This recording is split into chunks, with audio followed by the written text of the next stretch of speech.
বুড়িমা শোনাবে, তোরা যদি থাকিস ইনশাল্লাহ বুড়িমা শোনাবে। আর একবার তকবীরের ধ্বনি, ওই তোরা যে কটা আছিস মনে হয় তোরা একটু তকবীর দে না বাপ, দিবি নি?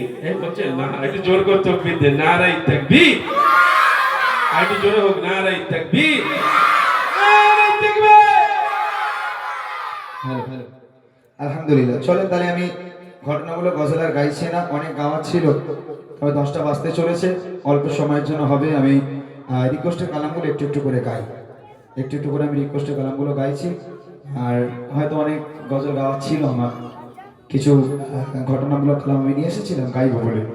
অতএব এখানে সেই পরিস্থিতি নয়, আমি ছোট ছোট করে ফরমাইশি কালামগুলো গাই, একটু মনোযোগ দিয়ে শুনবেন। আর একজন কমিটি ভাই কেউ আসবেন সাইডে, একটু তার সঙ্গে আমি একটু কথা বলে নেবো, একটু একজন কমিটি ভাই সাইডে আসবে। চলো। মনে বড় আশা ছিল যাব মদিনায়, এই গজলটা আমার খুব ভালো লাগে একটা গজল, সত্যি কথা।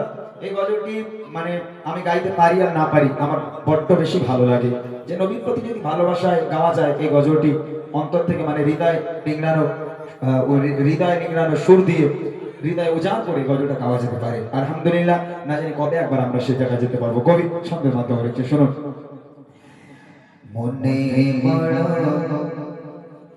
আশা ছিল যাব মদিনা,